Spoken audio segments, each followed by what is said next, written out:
sí quise ayudarle, porque él hablaba de que él estaba convencido antes del rato pretribulacional y que no sé qué vio por ahí, algunos videos, algunas enseñanzas, y él dejó eso, abrazó, o sea, él lo han convencido, ¿no? Con algunos argumentos, y quise demostrarle de que no es cierto. Muchos piensan de que los que creemos en el pretribulacionismo, pues simplemente abrazamos cuentos de hadas, fantasías, que leemos un libro por aquí, por allá, o por ahí hemos sido convencidos de alguna manera, y piensan que no tenemos sustento bíblico.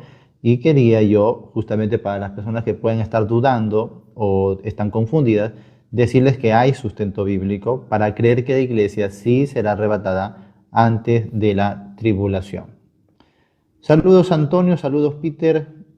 Dios le bendiga, pastor. Los que estáis por aquí, soy de España y he visto unos vídeos tuyos y me gusta cómo explicas el tema. Me gusta cómo lo explicas. Ujú. No vengo a debatir contigo, ni mucho menos. Yo respeto tu creencia porque hay base bíblica y hay que respetarla. Y nadie tiene la verdad absoluta de esos temas. Simplemente decirte una cosa que para mí, por ejemplo, ¿cuándo empieza para ti la ira de Dios? Lo sustenté al principio del debate, la ira empieza justamente con la tribulación, cuando Cristo rompe el primer Se sello. para. ¿Perdón? Cuando Cristo rompe el primer sello, esto es el inicio de la tribulación. Ahí inicia la ira de Dios.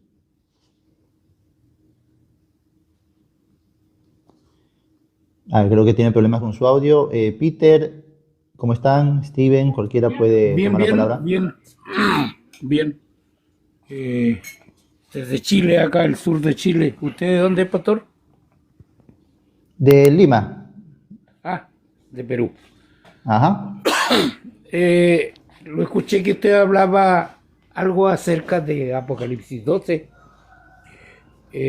Cuando, bueno, la Iglesia Católica dice que eso es María, otros dicen que es la Iglesia. Cuando nosotros nos vamos al simbolismo que aparece ahí al principio de primera mención, claramente está indicando que es Israel. Y dice que Israel va a ser llevado al desierto, ¿no es cierto?, donde le he preparado un lugar por 3 años y medio. Y que Satanás, el diablo, el dragón, lanza un río tras de ellos. Me gustaría que considerara Isaías 63. Los primeros versos de Isaías 63 hablan de que alguien en Jerusalén, un vigía, que aparece en todo el contexto de los anteriores capítulos, está entablando un diálogo con una figura misteriosa que viene desde Jordania, desde Borra. Y en ese diálogo le pregunta por qué están manchadas sus vestiduras de sangre. Y el jinete, el texto, es muy similar al de Apocalipsis 19. Lo que yo entiendo de ese pasaje es que el remanente de Israel o parte de Israel, las tiendas de Judá, van a escapar de Jerusalén durante la gran tribulación y van a escapar hacia Borra, hacia Petra, la ciudad, la zona de Jordania. Y la venida de Jesús se origina en ese lugar porque lo primero que Cristo en su segunda venida va a libertar son las tiendas de Judá. Y de ahí llega a Jerusalén y ocurre lo que todos conocemos. Quería que usted le echara una mirada a ese pasaje y lo considerara. No pretendo ni sentar cátedra ni nada de eso. El hermano Sayajin se cayó, dice que se ha caído, que no se ha bajado él, se ha caído. Se cayó de la gracia. Sí, hermano Peter, sí, sí lo considero y estoy plenamente de acuerdo con eso. Sí, bueno, solamente eso y entrar a saludarlo porque tengo que ir a almorzar y si no se me van a enojar mucho acá y usted sabe que nosotros estamos sometidos bajo autoridad. Así que eso, pastor, saludarlo nada más. Amén, gracias, gracias. Listo. Bien. Buenas tardes, Pastor Steven. Jonathan. Hola Steven, ¿cómo estás? Buenas tardes. No sé si haya escuchado muchas veces mi nombre, que soy, creo que más el que escribe en su Messenger o Sí, comento sí, ahí en sí. YouTube. Así, es un privilegio y la verdad, pues soy una persona, la verdad, que hace muchas preguntas, así que me disculpo por eso, por tanto llenarle sus notificaciones.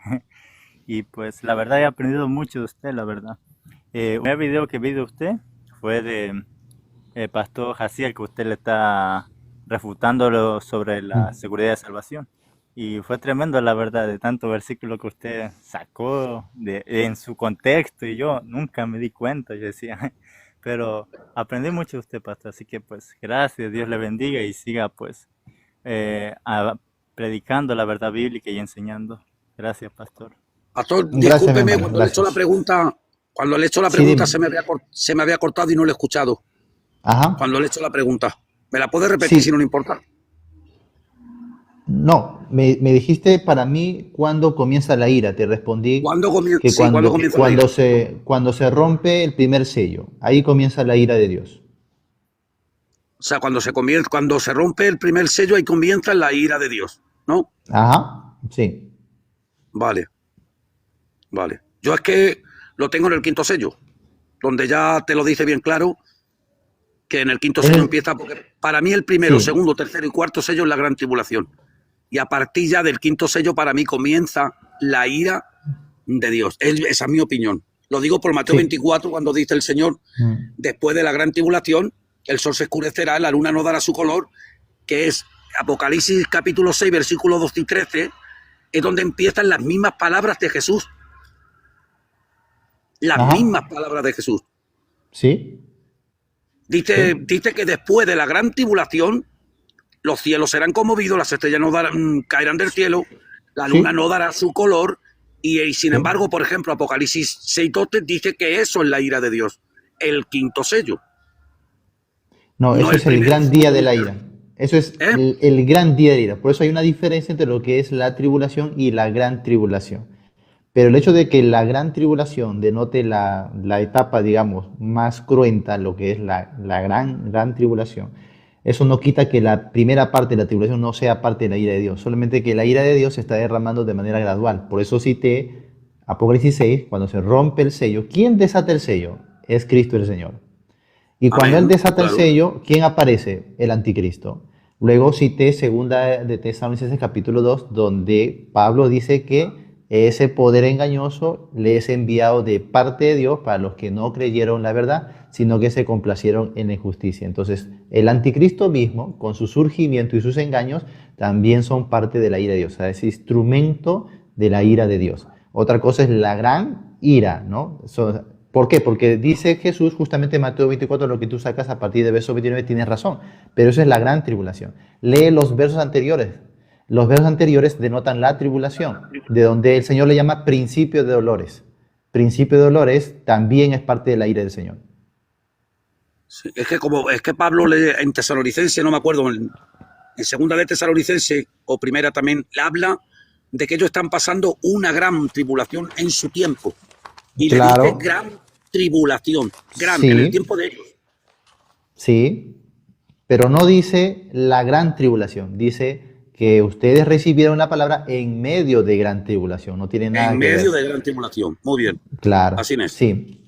Ajá. Entonces no Así, dice ustedes exactamente. pasaron la gran tribulación. La gran No, no, claro. tribulación es un evento escatológico. Decir que pasamos tribulaciones o recibimos en medio de gran tribulación no quiere decir que la iglesia vaya a pasar necesariamente el evento. Simplemente está diciendo que ellos sufrieron persecuciones y hace alusión a hechos, ¿no? Cuando Pablo llegó a Tesalónica y toda la ciudad salió casi a matarlo, a apedrearlo. Eso fue una gran tribulación. Bueno, pero eso habla de la persecución del mundo contra la iglesia. La tribulación es la ira de Dios contra el mundo. Son dos cosas totalmente distintas. Y lo último que le voy a decir, para no se cansó, porque hay más gente, está el hermano Pepe, están los demás que también quieren hablar y todos tenemos derecho. Solamente una Ujú. cosa. En el capítulo de los Hechos, creo que versículo 1, sí, el capítulo 1, cuando la transfiguración cuando el Señor se va al cielo, que le dice, varones judíos, que están los testigos ahí, los apóstoles, que miráis al cielo. Así como Él se ha ido, vendrá. O sea, si dice que vendrá como se ha ido, le está hablando, Claro, le claro, está porque dando la una venida, parusía. Eso es la venida parusia, visible. claro. Pero la parusia es en relación justamente a ellos, a Israel, pues. Pero cuando Apocalipsis 19 dice que el Señor venga en su parusia, la iglesia, la esposa, ya estará vestida de lino fino y ya viene con él a reinar. O sea, cuando ya viene, me estás hablando del capítulo 19, cuando ya Claro, viene, entonces sí, ya ha habido el arrebatamiento. claro, ya ha habido, porque la iglesia está en el cielo y ya se le vistió de lino fino, limpio y resplandeciente y viene con Cristo. Es que ahí diste, porque la novia se ha preparado. No diste la esposa, ¿eh? La versión que tengo yo aquí, Ya llámale como dice, quieras, novia, esposa, pero viene con él. Ujú. y Ya están los recibió el... 144.000 cuando dice la novia, porque la novia se ha preparado. Y están los Sí. 144.000 en el capítulo 19. No, hay una distinción de los 144.000 porque ellos dicen que son Bueno, ya dejo hablar a doce los demás mil, porque este tema es muy... claro. No, yo creo que es muy sencillo. Mira, los 144.000 son 12.000 de cada tribu de Israel, mientras que la figura de los 24 ancianos dice que son de toda tribu, de todo linaje, de toda lengua y de toda nación, y son millares de millares de millares, y han sido redimidos de los hombres por la sangre del Cordero. Y ahí están en el cielo adorando al Señor, rindiendo sus coronas antes de la parusia del Señor. Y están ya en el cielo adorando al Señor y vienen con el Señor. Entonces, yo creo que simplemente es un estudio sistemático, no solo de Apocalipsis, sino de toda la Biblia. Bueno, Pepe, sí, dime Pepe. Bendiciones a todos, Pastor Jonathan, ¿qué tal? Yo he estado viendo el debate y la verdad el hermano un poco flojo en su postura, porque esa postura se puede defender con muchos argumentos, tiene mucha Biblia. El problema que yo veo del dispensacionalismo, o su fuerte también, porque es su fuerte, es dividir la iglesia de Israel. Entonces, cuando dividen la iglesia de Israel, pero tiene muchos problemas eso también, porque cuando vamos a Apocalipsis solo vemos un solo pueblo. Y por ejemplo, este hombre no ha hecho hincapié en los textos de la final trompeta, que la final trompeta es muy claro. Por ejemplo, Pablo dice, a la final trompeta, si nos vamos a Apocalipsis 17, dice que el ángel tocó la trompeta y ya no hubo más demora, sino que en los días del séptimo ángel, cuando suena la trompeta, el misterio de Dios se consumará. Si vemos ese misterio, yo creo que es el mismo misterio que habla Pablo. Es aquí un misterio, no todos dormiremos, pero todos seremos transformados en un abrir y cerrar de ojos a la final trompeta. Si vamos al Apocalipsis 11, que es la séptima trompeta, ahí podemos ver también cómo hay una resurrección de los muertos, porque dice, el momento de jugar a los muertos y de recompensar a tus siervos los profetas, a los santos y a los que temen tu nombre. Y podemos ver que la séptima trompeta claramente está hablando de una resurrección. Cuando dice que los reinos del mundo han venido a ser de nuestro Señor Jesucristo y reinarán por los siglos de los siglos, está claro. Yo creo que la final trompeta, porque si Pablo dice que es la final trompeta, pero ustedes decís que no, entonces ya no sería la final trompeta. Hay un grave problema ahí. No, porque eso ya lo sucede en el debate, no hay ningún problema, porque hay distinciones de trompetas, no todo es la misma trompeta. Por ejemplo, en Apocalipsis capítulo 4, verso 1, antes de que Dios les muestre el desatamiento de los sellos, hay una trompeta también. El Señor con voz de trompeta le dice, sube acá. ¿Eso qué sería? ¿La final trompeta? ¿La trompeta 1, 2, 3, 4, 5? ¿Cuál sería la trompeta que suena en Apocalipsis capítulo 4, 1? Pero es que no tiene nada que ver, por ejemplo, con voz de trompeta a trompeta. Ah, qué bueno, porque Tesalonicenses capítulo 4 también dice con voz de trompeta, con voz de arcángel y con voz de trompeta. Entonces no tendría nada que ver Sí, tampoco con las 7 trompetas. es lo mismo que Mateo 24 cuando dice que reunirá a sus ángeles que con un fuerte toque de trompeta reúna a su escogido. Es la misma Claro, reunión que hace Pablo en 2 claro. Ahora, Tesalonicenses. en base a eso te pregunto, quiénes son los hermanos más pequeños de Mateo 25? Esos hermanos más pequeños son los mismos creyentes, a los que recién convertidos y los otros les dan de comer, porque le disteis de comer, le disteis de beber, son los mismos, Cl- son ellos mismos. O sea, no Son tiene los por qué mismos. ser. Claro, si tú quieres decir ahora que esos son israelitas o son gentiles que le han dado de comer y de beber a israelitas, te está añadiendo algo en el texto que no viene. No, Eso tiene todo un sustento veterotestamentario, está en la palabra de Dios. Entonces, yo solamente hice el resumen, pero hay todo un sustento veterotestamentario de que Israel va a ser sostenida por naciones. El remanente va a ser sostenida por naciones, va a ser cuidada justamente en la tribulación. Ahora, tienes que responder, porque si tú dices que son los mismos, o sea, ingresa porque has tenido esta actitud para contigo mismo, no tiene ningún sentido. Pregúntale, hermano, cuándo va a suceder el rapto, porque si dice que sucede en el capítulo 24, al final Claro, de la tribulación, hay dos entonces, raptos. ¿quiénes son los que están en el capítulo 25? ¿Quiénes son los hermanos más No, pequeños? Porque estás no, dividiendo forzosamente, si tú ubicas a la iglesia y después del arrebatamiento, forzosamente la estás dividiendo también en dos. Los que son no, no, no, arrebatados en Mateo 24 y los que son no. recogidos y Son aceptados en los, Mateo 25. son los mismos, te digo por qué. Porque cuando Jesús habla que después de la gran tribulación mandará a sus ángeles a reunir a su escogido. Si nos vamos al capítulo a Tesalonicenses, capítulo 1, segunda Tesalonicenses, capítulo 1, ahí Pablo está hablando de que cuando el Señor Jesús regrese con los ángeles de su poder, llama de Ajá, fuego, está hablando de la segunda venida, dice que sí, seremos glorificados en aquel día, claro, y aquel día le dará sí, el pago a los impíos. Y después se mete en el sí, capítulo 2 y dice, con respecto a la venida de nuestro Señor Jesucristo y nuestra reunión con Él, ¿está hablando de lo dos, mismo, sí o no? no, dos temas diferentes.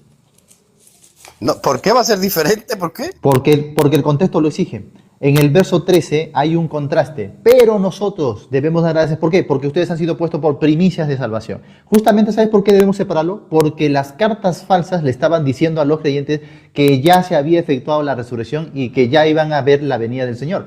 Y Pablo desmiente eso. No crean esas cosas, no crean, porque les comienza a dar el orden de las cosas en el contexto y al final dice, ustedes van a ser recogidos por primicias de salvación antes de esto. Y claramente dice que el anticristo es enviado con un poder especial de parte de Dios para los que no creyeron la verdad, no dice para los que creímos.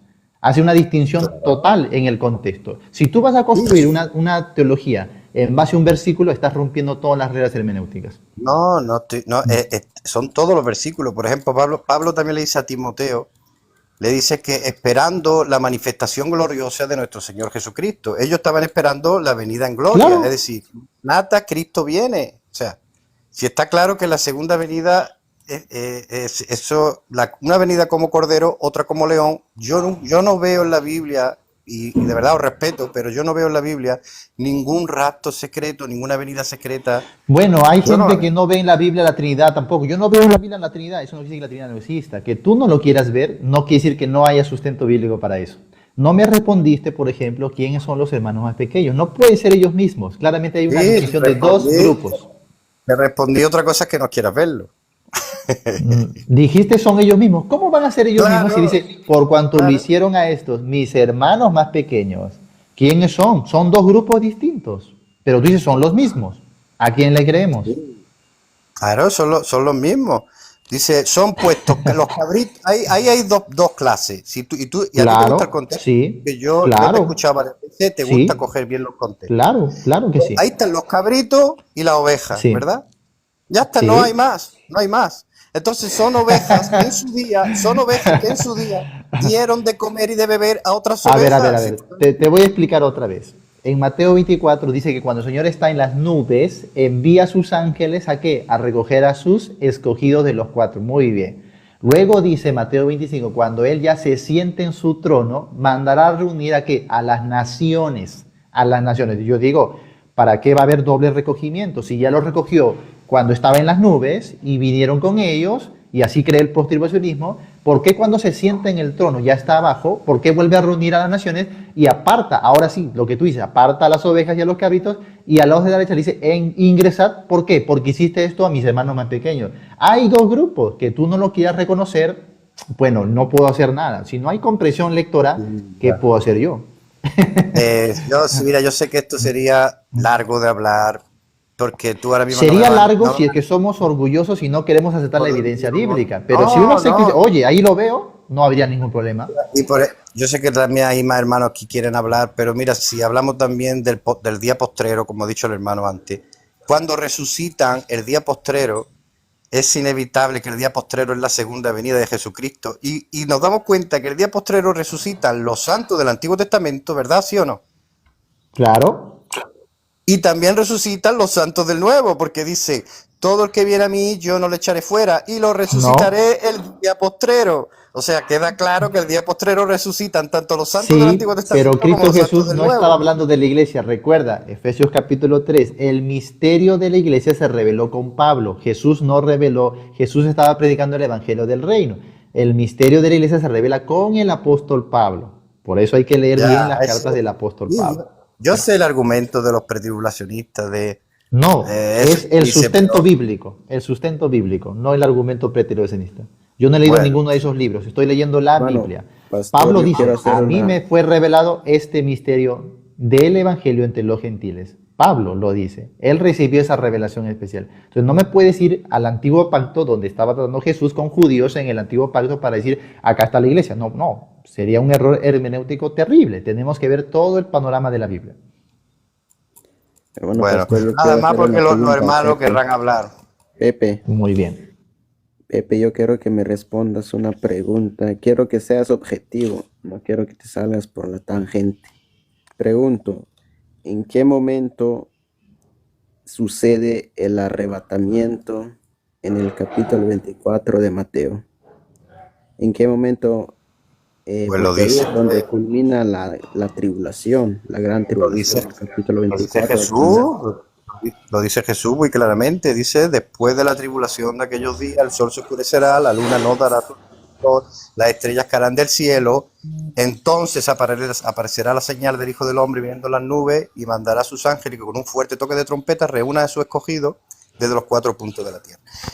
Si nos vamos también a Lucas, Lucas da detalle también de eso muy bonito, porque nosotros decimos que la iglesia somos los redimidos, y Lucas dice que la gente estará abrumada por el ruido del mar y de las olas, por las cosas expectantes que le sobrevendrán a la tierra. Dice, cuando estas cosas pasen, erguíos y levantad vuestra cabeza porque vuestra redención está cerca. Eso es un detalle precioso porque en Mateo 24, quien se le acerca en Marcos 13, dice que se le acerca Pedro, Jacobo, Andrés y Juan. Y esos cuatro son la iglesia, porque yo te escucho decir antes que esos cuatro no son la iglesia. ¿Cómo puede decir eso, Pastor Jonathan, de verdad? Eso es muy fuerte decir que ellos no son iglesia. Entonces, No es, es la no iglesia es que le nada fuerte pregunta, ni es la delicado. iglesia Creo que le que estás pregunta, apelando mucho al emocionalismo. Hablemos con texto bíblico. Te acabo de hacer no, una si pregunta muy no, clara y no me sabes dándote, responder quiénes son los hermanos más pequeños. Susténtamelo bíblicamente. ¿Quiénes son los hermanos más pequeños? Porque están siendo recogidos unos cuando el Señor está en las nubes apareciendo. Los ángeles los han recogido. Pero cuando Él se sienta en su trono, son reunidas todas las naciones. Hay dos reuniones. Y luego que son recogidas todas las naciones, a algunos aparta a la derecha y le dice, venid, entrad. ¿Por qué? Porque hiciste esto con mis hermanos más pequeños. No puede decir que es el mismo grupo. Tienes que responderme, ¿quién es ese grupo de los hermanos más pequeños?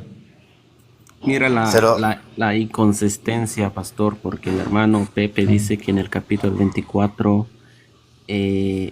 Jesucristo recoge a su iglesia, ¿no? Como él dice. Entonces ya los recogió porque hay que entender que cuando sucede el arrebatamiento, el cuerpo dice que es transformado. Entonces, ¿por qué él tiene que hacerles un juicio en el capítulo 25 si ellos ya fueron transformados, ya fueron vestidos del cuerpo glorificado? ¿Por qué tiene que decirles y juzgarles y decirles que ellos hicieron algo para que ellos entren en el reino? O sea, si ellos ya son transformados. O sea, hay dos, como primero los recoge y luego los juzga, ya luego de que estén transformados, glorificados, luego les dice esto, por eso hicieron. Por eso hasta la Biblia dice pequeños, juicio a las naciones, ¿no? Juicio a las naciones. Está clarísimo. claro, el juicio de las naciones, el juicio de las naciones sería otro tema, te he dicho, sería largo, pero si estamos por eso, hablando ¿estás creyendo entonces necesariamente que la iglesia es un grupo aparte de la... Estás creyendo y te volviste dispensacionalista. Amén, gloria a Dios. No, amén, porque sabes, mira, te volviste dispensacionalista. yo sé que sabes debatir, Jonathan, yo lo sé que sabes. Pero sí, no, sabemos pero sustentar. Pero si somos verdaderamente un poco con la palabra, sincero con la palabra, tenemos que admitir, por ejemplo, como te he dicho, que en el día postrero resucitan los que van a Cristo. ¿Quiénes son los que van a Cristo? Los cristianos, la iglesia. Entonces, si ellos resucitan el día postrero y también resucitan el día postrero los santos del Antiguo Testamento, solamente hay una única resurrección de los justos, que será la segunda venida de Jesucristo. No puede haber otra, es imposible. No, estás confundiendo las dos resurrecciones en cuanto a la escatología del reino. La iglesia no pertenece a esa escatología, la iglesia pertenece a la escatología del Evangelio de la Gracia. Y por eso la iglesia no es recogida en la gran, digamos, resurrección, sino es recogida como primicia, y lo acabo de sustentar con segunda de Tesalonicenses capítulo 2, verso 13, donde el griego original dice que Dios os ha puesto por primicias de salvación. Esto quiere decir que la iglesia es recogida antes de la cosecha. ¿Por qué? Porque los versos anteriores dijeron que los que se quedan en la tribulación son aquellos que no creyeron y no pusieron fe en la verdad del Evangelio. Pero la iglesia sí ha sido puesta por primicia de salvación. ¿Por qué? Por la fe en la verdad. Claramente está distinguiendo dos grupos diferentes, quienes se quedan y quienes no, quienes son recogidos antes. Entonces hay sustento bíblico para que creamos que la iglesia será arrebatada antes de la tribulación. No vemos, creo que sería un error exegético terrible, y lo acabo de demostrar porque mi hermano no sabe responderme quiénes son los hermanos más pequeños. Sería un error exegético terrible ubicar la iglesia en Mateo 24 cuando ya se supone que ha sido ya glorificada, resucitada, ya ha sido reunida, y sin embargo hay un juicio después. No tienen ningún sentido. Te digo, Jonathan, ¿por qué sí en la iglesia? Porque los que se le acercan, como te he dicho anteriormente, fueron sus discípulos. Y ahora, si estamos atentos a que son sus discípulos, y él le dice en Mateo 28, 19, que ese Mateo 28, 19 se debe citar siempre desde Mateo 28, 18. Dime por qué Pablo habla de dos apostolados y dos evangelios en Gálatas capítulo 2. Solo eso, por favor, solo eso. Cuando dice en Mateo 19, por tanto, haced discípulos a todas las naciones, bautizándolas en el nombre del Padre, del Hijo y del Espíritu Santo, y enseñándoles todas las cosas que yo os he enseñado. Si dice que enseñarle todas las cosas, también le está diciendo a sus discípulos que le enseñe también esa enseñanza de Mateo 24, Marcos 13 y Lucas 21. Por tanto, la iglesia, Pablo y ellos no se contradicen en ninguna manera. Todos están hablando de la segunda venida de Jesucristo. Es más, hasta 1830 con John Nelson Darby no hubo esa interpretación. Nadie jamás en la historia de la iglesia creyó jamás en un rapto. La clásica. Hombre, es un argumento Ya, hermanito, ya empezamos con los libros, con Darwin, con los jesuitas, ya empezamos con emocionalismo, texto bíblico. Si no puedes sustentar con texto bíblico, lamentablemente, este tiempo va a ser un tiempo muerto, ¿no? Texto bíblico, pasaje de la Biblia. Si no, yo dije al principio del debate, no me vengan con emocionalismo, no me vengan aquí con libros, con películas, con nombres, texto bíblico. Estamos hablando de la palabra de Dios, eso debe ser, ¿ya? Sí, te bajé porque ya empiezas con argucias, ya empiezas con emocionalismo, no me sabes responder el texto bíblico, pero pretende ser bíblico. Yo te respondo todas tus preguntas, pero tú no quieres responder mi pregunta. O sea, ¿qué es eso? Eso se llama artimaña, y no estamos aquí para eso. Estamos aquí para sustentar la palabra de Dios. Hermana Hayes, discúlpeme, hermanita, le voy a dar pase para hablar un ratito a mi hermana Hayes. ¿Cómo está, hermana? Hola, hermanito, muy buenas tardes. No, días todavía aquí en México. ¿Cómo estamos? Bien, hermanita, ¿cómo está usted? Pues yo, fíjate que te agradezco a Dios por tu vida, pastor. Pasó algo muy chistoso en mi persona. Cuando era niña y era jovencita, creía justamente en tu postura, en que, y creo que hace poquito te había comentado que yo creía que la iglesia sí íbamos a pasar la gran tribulación. Sin embargo, a través de que un día estuve en un debate tuyo, tomé notas, tomé citas bíblicas, doble rodilla, hablé con el Señor y le pregunté, sé tú quien me hable con la verdad. Escucho por aquí una cosa, escucho por acá otra cosa. De jovencita, de niña, yo creía que la iglesia sí no íbamos a pasar, y no sé qué pasó en otro punto de mi vida, que empecé a escuchar voces de gente que me decía que la iglesia íbamos a pasar la tribulación y que teníamos que estar firmes, preparándonos para ese momento terrible, ¿no? Hoy en día te puedo decir que regresé a la plena convicción de que en efecto la iglesia no vamos a pasar la tribulación porque Jesucristo cumple su palabra. Amén. Y esto Amén. lo entendí gracias a tus enseñanzas, Pastor Jonathan, lo quería decir, no por ser, como decimos aquí en México, barbera, no me interesa quedar bien con tu hermano, me interesa quedar bien con el Señor Jesucristo. Lo sé. Entonces, pero saben, a los hermanos que creen en esta parte de que la iglesia sí va a atravesar la gran tribulación, yo en este momento, después de que Dios me aclaró y que yo me dejé aclarar por el Espíritu Santo, porque he notado un común denominador en la gente que va en contra de ciertas doctrinas. Por ejemplo, aquella gente que va en contra de que la salvación se pierde, de que la iglesia va a pasar la tribulación, me doy cuenta que el común denominador, hermano Jonathan, es que Dios necesita de mí. Es que yo necesito esforzarme. Es como que si el ser humano quisiera tomar parte de la gloria del Señor. No sé si me explico. Es como decir, no. Sí, yo sé que Dios es todopoderoso, pero yo también tengo que esforzarme. Y hace ratito uno de las personas que estaba desde el principio del debate dijo, es que los que creen que la iglesia no va a pasar la gran tribulación son unos cobardes. Justamente fue cuando dije, en efecto, el común denominador de estas personas que van en contra de esas doctrinas es que creen que Jesucristo necesita de nosotros para cumplir su palabra. Y entonces el ser humano sentirse un poquito con poder, ¿no? Un poquito importante, ¿no? Entonces, sí lo quería decir. En este momento que ya me doy cuenta de que en efecto la iglesia no pasa la gran tribulación, estoy viviendo un momento de refrigerio espiritual porque descanso en mi Señor Jesucristo sabiendo Amén. que Él lo único que dijo, a ver, yo soy el Todopoderoso, yo voy a recuperarte mi oveja, solamente tú escucha mi voz, sígueme, obedéceme y yo me encargo del resto. Y como tú lo has dicho en muchos puntos de tus enseñanzas, Pastor Jonathan, realmente la palabra de Dios es bien sencilla. El ser humano la complica.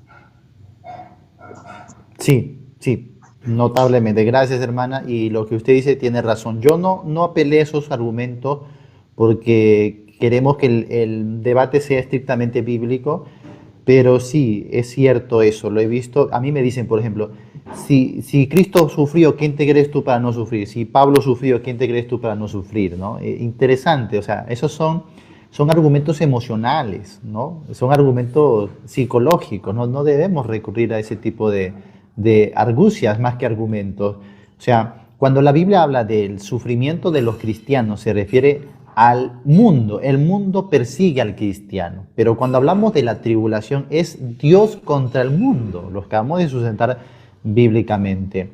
Entonces no hay punto de comparación. ¿Para qué Dios va a hacer sufrir a su iglesia? No tiene eso ningún sentido. Dios no persigue a su iglesia. Además, ahí hay un punto de contradicción, hermanita, porque ellos dicen, no, debes prepararte, lo acabo de ver, debes prepararte, ustedes no deben ser cobardes, deben estar dispuestos, pero luego dice que no les pasará nada porque Dios los guardará.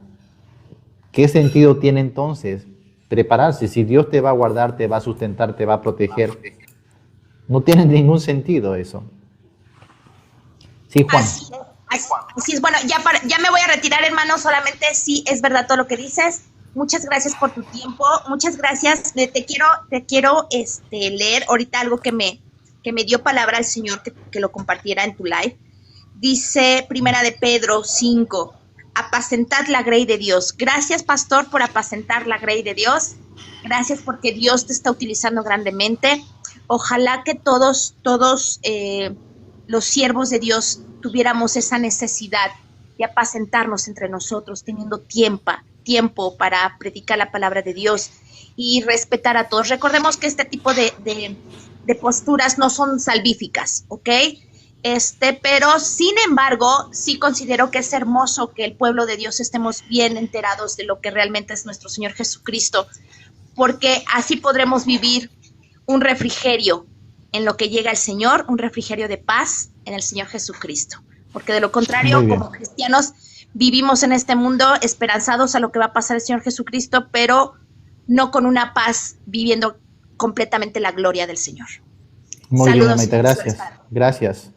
Veo que hay algunos que te aman mucho, te aman mucho.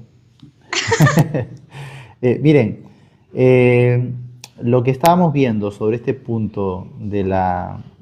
Me dicen que... Aquí estaba leyendo algo que no sé qué...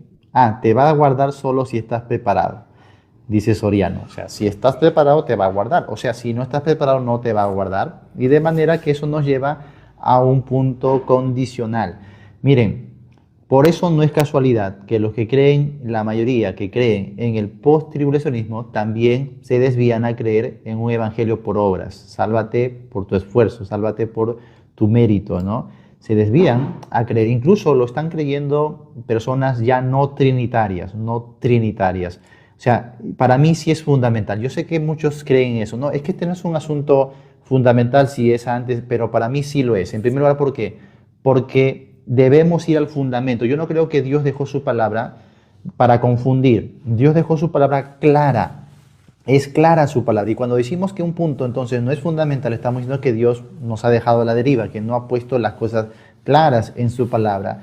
Dos, porque está relacionado con la salvación, con el evangelio de la gracia. Si desvirtuamos esta posición del rapto pretribulacional, estamos desvirtuando también el evangelio de la gracia. Justamente, ¿por qué creemos que el arrebatamiento es antes? Porque estamos seguros en Cristo, porque es el evangelio de la gracia. Justamente le preguntaba allá al hermano, ¿por qué Pablo hace dos apostolados y dos evangelios diferentes en Gálatas capítulo 2?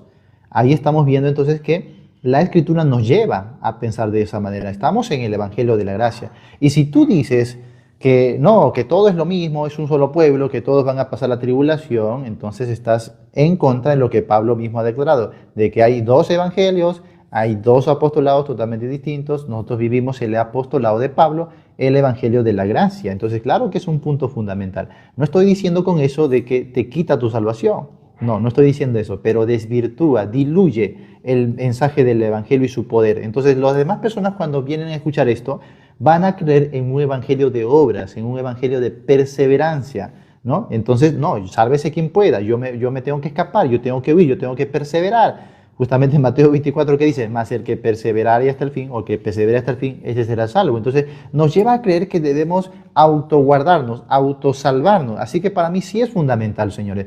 Justamente descansamos en la verdad de que Cristo es nuestro Salvador. Cristo nos ha redimido y nos ha librado de la ira, de toda ira, y estamos seguros en Él. Así que para mí sí es fundamental este punto. No lo diluyan, hermanos, ¿ya?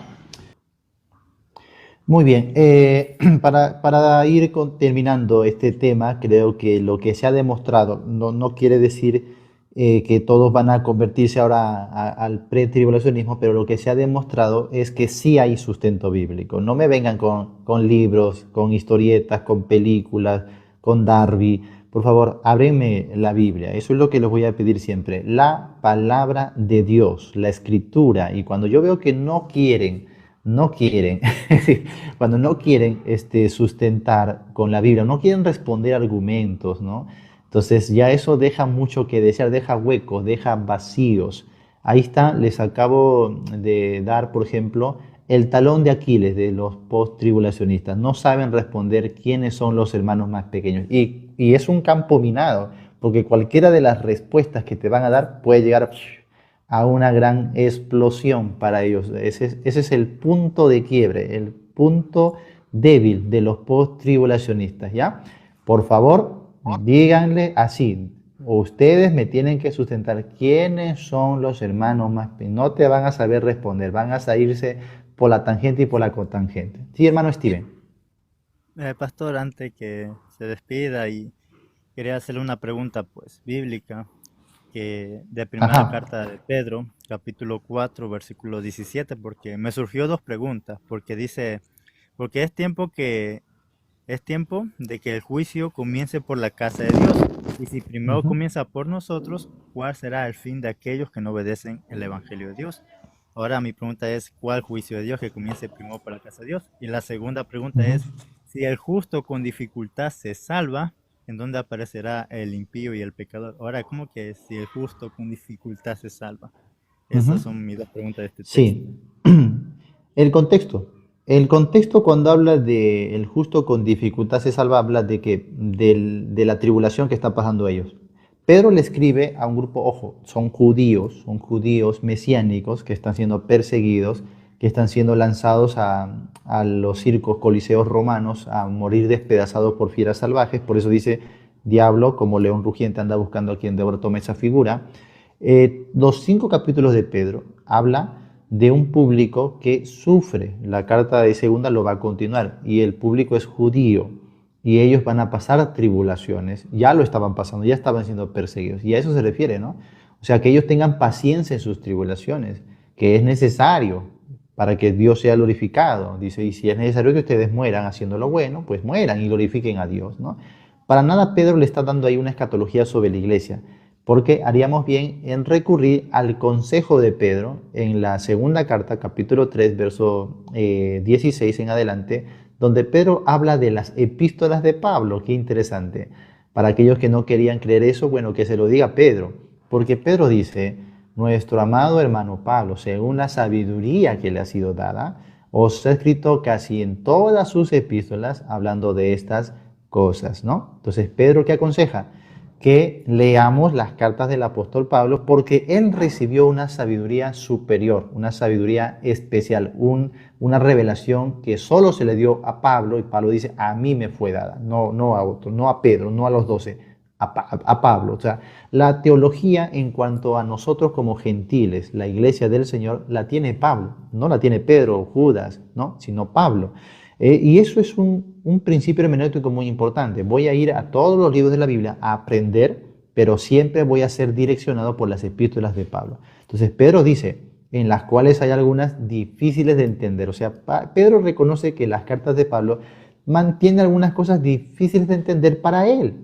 Es obvio que Pedro no tiene la misma revelación que tenía Pablo, así que le aconseja leer las epístolas de Pablo. No nos quedemos, y no podríamos hacer una construcción doctrinal solo de la declaración de Pedro. Obviamente que Pedro se refería a las tribulaciones, y que bueno, era todo lo que les podía decir, que ellos mantengan su aliento, su esperanza en sus tribulaciones y persecuciones, porque una vez el Señor va a venir ¿a qué? A darles reposo, y más bien a los que les persiguen los va a tribular. Y Pablo es muy consistente con eso en su teología también. Pero eso está hablando en cuanto a la parucia del Señor. Nuevamente, no está hablando de la iglesia. Pedro no hace escatología del arrebatamiento de la iglesia. Y bueno, también esa parte que tú dices, ¿no?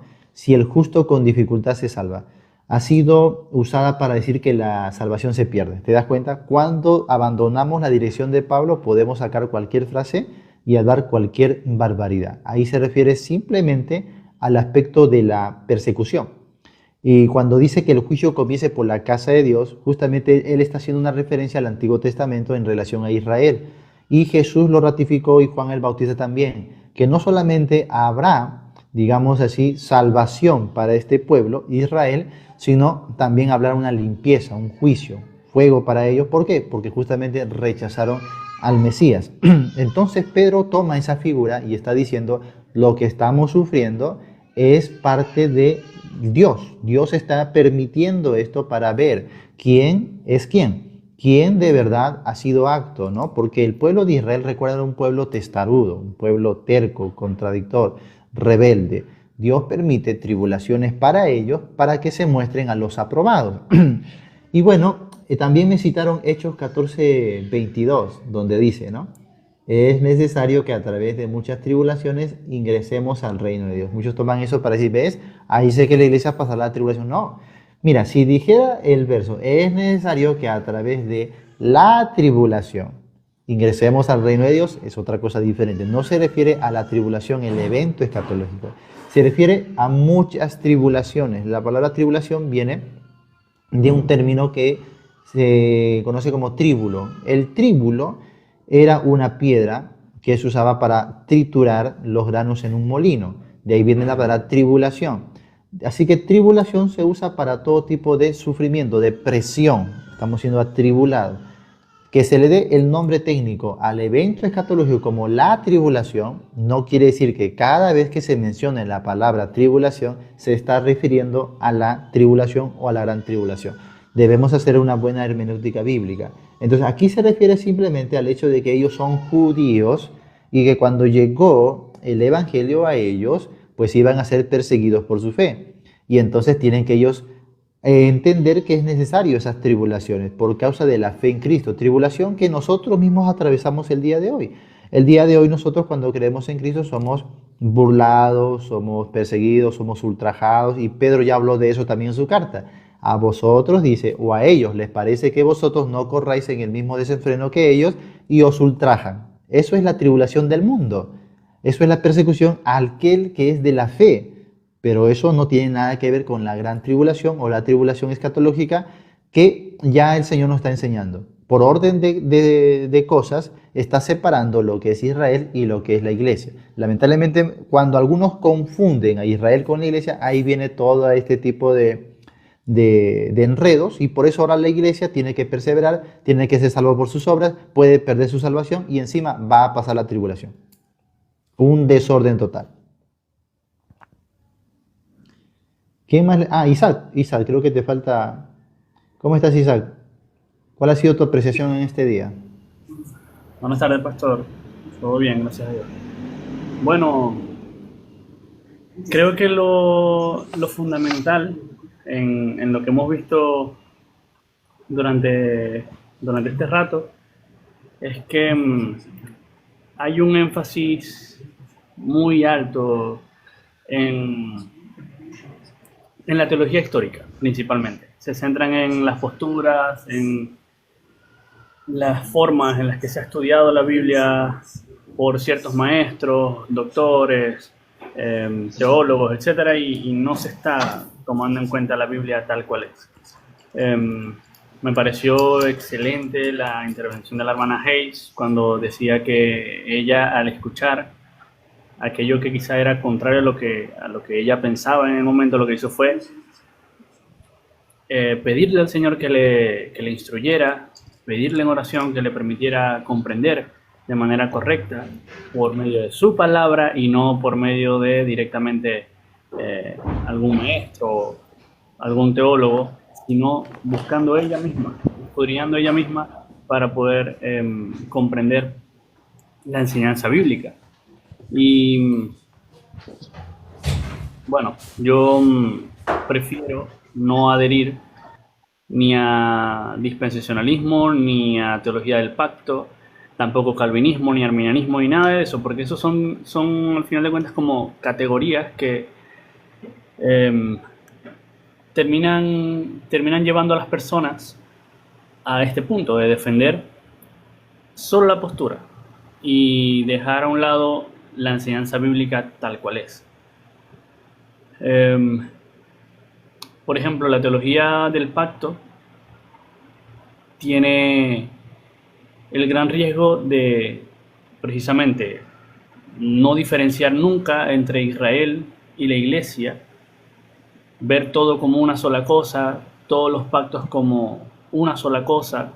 Hay un continuismo quizá excesivo en la forma de ver las escrituras, y el dispensacionalismo clásico, por supuesto, también tiene sus riesgos, porque tiene más bien una discontinuidad que puede exagerarse y puede llevar al punto de que se separa pero totalmente a la iglesia de Israel, al punto de que hay quienes llegan a decir que Israel ya no es el pueblo de Dios, sino que ahora la iglesia ha reemplazado a Israel. Estas son las cosas que surgen, ¿no? Pero de ambos lados llegan las mismas posturas.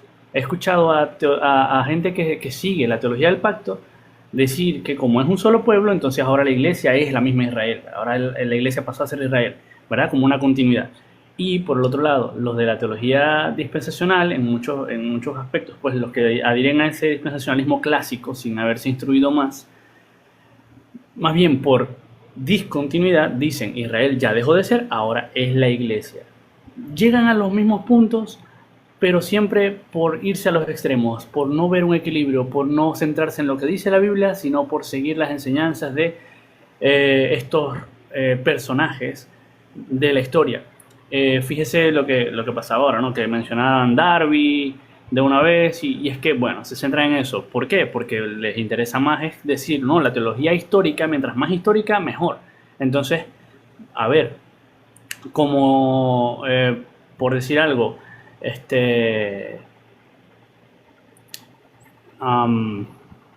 San Agustín mostraba por ahí unos vástagos de teología pactual, entonces ya la teología del pacto es más histórica y por lo tanto es más plausible. Pues no, la teología bíblica es la más plausible, la teología de la Biblia, lo que enseña el apóstol Pablo, es lo más plausible. Lo que nosotros tenemos que revisar, lo que nosotros tenemos que ver. Si nos estamos centrando es en lo que dijo tal persona en el año tal, pues no nos vamos a poder aclarar nunca. Y de hecho comentaba ahorita que la cuestión del dispensacionalismo es que ha tenido revisiones y en esas revisiones se ha ido equilibrando. Por eso es que uno puede decir, bueno, yo adhiero a estos puntos de la teología dispensacional dentro de ese equilibrio que se ha llegado a dar en el dispensacionalismo progresivo. Yo hasta donde he leído he visto 3 niveles: dispensacionalismo clásico, dispensacionalismo revisado y dispensacionalismo progresivo. En este dispensacionalismo progresivo ya no hay una discontinuidad tan exagerada, sino que se mantiene un mejor equilibrio entre discontinuidad y continuidad. Entonces, ya la activo. Aquí estoy. Entre discontinuidad y continuidad. Y eso ayuda a que podamos entonces centrarnos en lo que la Biblia enseña. No directamente estar apelando a la lógica o al razonamiento nuestro en base a lo que nos parece más adecuado, nos parece más bonito, más agradable, y lo que decía la hermana también, ¿no? De que parece que hay una tendencia a querer ganar por mérito propio, a querer ganarse el favor de Dios, a querer ganarse el cielo, y bueno, se llega a estos puntos, ¿no? De decir, no, la iglesia obligatoriamente tiene que pasar por esto, tiene que pasar por aquello, cuando tenemos seguridad en Cristo. Y ayer, si no me equivoco, ayer había un hermano que estaba diciendo eso también, ¿no? Que la iglesia necesariamente tenía que atravesar la tribulación, porque no tenía sentido que en el pasado la iglesia del primer siglo tuvieron persecución y hubo mártires y todo este tema, y nosotros no vamos a sufrir nada. Yo le decía, pero es que ya va, ¿cuántas personas que por llamarse cristianos sufren persecución? Vemos todos los días en las noticias, en países musulmanes, en China, etcétera, donde no se puede hablar del evangelio, donde no se puede predicar el evangelio, y aunque nosotros, ¿verdad? Por lo menos yo aquí en Venezuela tengo total libertad, gracias a Dios, aún así tenemos ciertas persecuciones en cuanto a rechazo de familiares, de amigos, de compañeros de trabajo o de estudio, donde quizá no tenemos que escondernos o no tenemos el riesgo de muerte, pero igual es persecución. Y sí vemos en otros países, como le decía, países musulmanes y asiáticos y tal, que existe este tipo de persecución. Lo mismo que, bueno, usted mencionó también ayer, ¿no? Que en esa época también sucedía de esta manera. No era que todo el tiempo, todos los días, todos los meses y todos los años la iglesia primitiva sufrió persecución y martirio, sino que era por momentos puntuales, ¿no? En ciertos periodos de tiempo, pero no fue a cada momento. Entonces, bueno, falta mucha preparación, lastimosamente, y necesitamos tener humildad y reconocer que lo más importante es volver a la palabra, dejando esos autores, dejando esas películas y esos personajes, sino es la palabra, más nada. Sí, te das cuenta que cuando ya no hay más argumentos, siempre recurren a eso. No, que esto no se conocía antes de 1800, no, que el libro de Darwin, no, que la película Dejados Atrás, Dios mío. Ya no hay argumentos bíblicos, hay que hablar con la escritura. Y ahorita lo vamos a hacer otra vez. Para aquellos que han ingresado nuevamente aquí, bueno, los que han ingresado recién, y me están haciendo preguntas que ya hemos tocado antes en este debate, pero con gusto vamos a aclarar algunos detalles también. Vamos a ver, por ejemplo, Romanos 16:4, porque ahí me acaban de preguntar, pero pastor, ¿no dice que de ambos pueblos hizo uno? Eso de ahí es una cuestión soteriológica. Eso justamente habla de ahora, del tiempo de la gracia. Eso no es una cuestión escatológica. Tenemos que separar la soteriología de la escatología. No estoy diciendo que no están relacionadas, pero tenemos que diferenciar algunos aspectos. La salvación es individual. La salvación nunca es colectiva. La salvación es individual. Y la salvación se va a ver desde el principio hasta el final de la Biblia, siempre por un asunto de fe personal, fe individual. La salvación es por gracia, en eso no cambia, no hay distinción. Por eso Pablo en Gálatas 3 dice que no hay diferencia, pues todos somos uno por la fe en Cristo Jesús. Eso habla de salvación, eso no habla de escatología. En la escatología Dios tiene un programa especial y si hace diferencia. Mira, ve, Romanos 16:4 dice, ellos arriesgaron su vida por mí, no solo yo le estoy agradecido, sino también todas las iglesias de los gentiles. Hay una clara diferencia ahí entonces con las iglesias que eran gentiles. Pablo también dijo, yo honro mi ministerio es a vosotros, gentiles, ¿no? Tiene un ministerio especial a los gentiles, no a Israel. Justamente marqué Gálatas capítulo 2, donde Pablo dice, a mí me fue encomendado el evangelio de la incircuncisión, y a Pedro, o sea, Cefas, le fue encomendando el evangelio de la circuncisión. Dijo, a mí me es dado el apostolado a los de la incircuncisión, o sea, gentiles, y a Pedro es de la circuncisión. Hay dos apostolados distintos y eso es irrebatible. Nadie me puede decir, no, ahí Pablo está hablando de una manera figurativa, simbólica. No, Señor, es una carta doctrinal. Y el apóstol Pablo dice claramente lo de Jesús. Jesús, al contemplar a sus 12 discípulos, pues dudosos sobre qué iba a ser de ellos en el reino, le dice, a vosotros será dado 12 tronos para juzgar a las 12 tribus de Israel. Nunca vemos que esa promesa se le da a Pablo ni a la iglesia. Los 12 apóstoles reciben 12 tronos para juzgar a las 12. Por eso son 12 apóstoles, porque hay 12 tribus. No hay más, no hay 13, no hay miles de apóstoles. Solo hay 12 para las 12 tribus de Israel. Pero de Pablo se dice que es un apostolado totalmente distinto, es un apostolado a la incircuncisión, es un apostolado a los gentiles, ¿no? Habría que separar esas cositas, si no, imagínense. Lo otro es el detalle de las trompetas. A mí me pareció gracioso, ya en el debate ingresó otro hermano a hablar, siempre dicen la final trompeta, como si Pablo se estuviese refiriendo a las trompetas del Apocalipsis, las 7 trompetas de juicio. Por supuesto que sería eso descabellado. Y miren lo que yo hice. Yo hice lo siguiente. Dije, vamos a Apocalipsis capítulo 4. Mi hijita. Muy bien, la araña. Vamos a Apocalipsis capítulo 4, ¿ya? Vamos allá, el versículo 1. Y yo le hice leer este capítulo 4, versículo 1, que dice así, mira.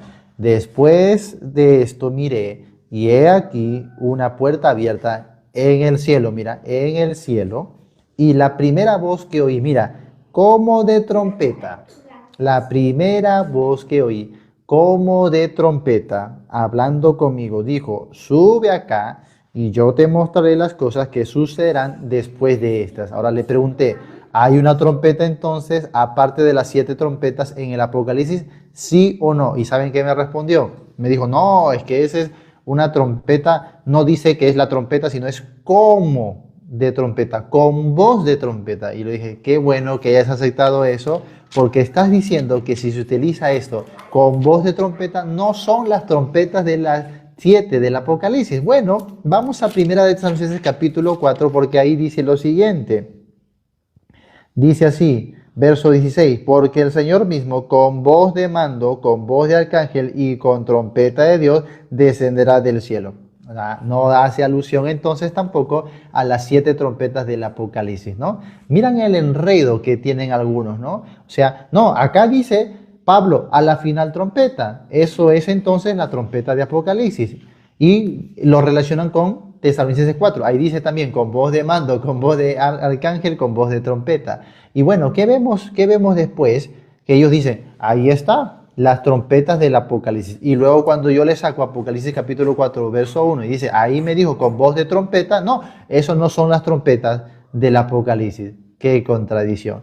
Qué terrible, amados hermanos. O sea, a eso yo le llamo deshonestidad bíblica o falta de integridad textual. Si vamos a tomar la Biblia de una manera, debemos tomar toda la Biblia de la misma manera. O sea, hay varias cosas que no están ellos respondiendo. Yo saqué Corintios capítulo 14, donde Pablo habló de que la trompeta da sonidos diferentes.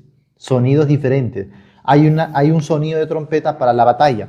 Hay un sonido de trompeta para la congregación. Son sonidos totalmente diferentes. Cuando vemos en el Apocalipsis, las trompetas son sonidos de batalla, de guerra, llamados al juicio de Dios. Pero cuando vemos en el arrebatamiento, la trompeta es de congregación, está congregando a su pueblo. ¿Está congregándolos dónde? En las nubes. Pero cuando vemos la trompeta de Mateo 24, vemos que son los ángeles que salen a recoger. No hay un llamado a las nubes, sino los ángeles salen a recoger. Claramente hay distintos sonidos de trompeta. Lamentablemente algunos no saben discernir la claridad de los pasajes de la Biblia. No, Pepe, no. ¿Para qué te voy a subir si no respondes los argumentos, no respondes las preguntas? No supiste responder algo tan básico, ¿no? ¿Quiénes son los hermanos más pequeños? No hay respuesta. No sé si te has ido a googlear, a buscar ahí, pero no supiste responder. Entonces, no tiene ningún sentido insistir cuando no estamos nosotros respondiendo la claridad de las Escrituras. El post-tribulacionismo no sabe responder quiénes son los hermanos más pequeños. Muy bien. A ver, vamos a ver qué más dicen. No sé si alguien quiere comentar. Tienen libre ahí el micrófono para comentar. La iglesia va para el tribunal de Cristo. Sí, dime. No, entre los comentarios salió el que debatió la otra vez. Creo que era sobre el infierno. ¿Ya? Lógico crítico se llama, creo, no sé. Diciendo diciendo que suponía que eras pretribulacional y no tienes nivel. La gente pone niveles sobre lo que uno cree y no sobre lo que sustenta, ¿no?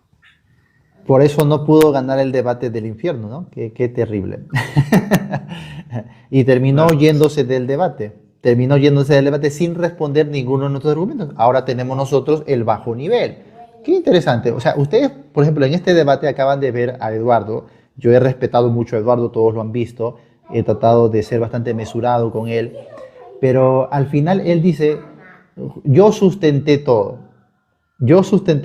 Y Jonatán no pudo responder. Interesante es esa postura, ¿no?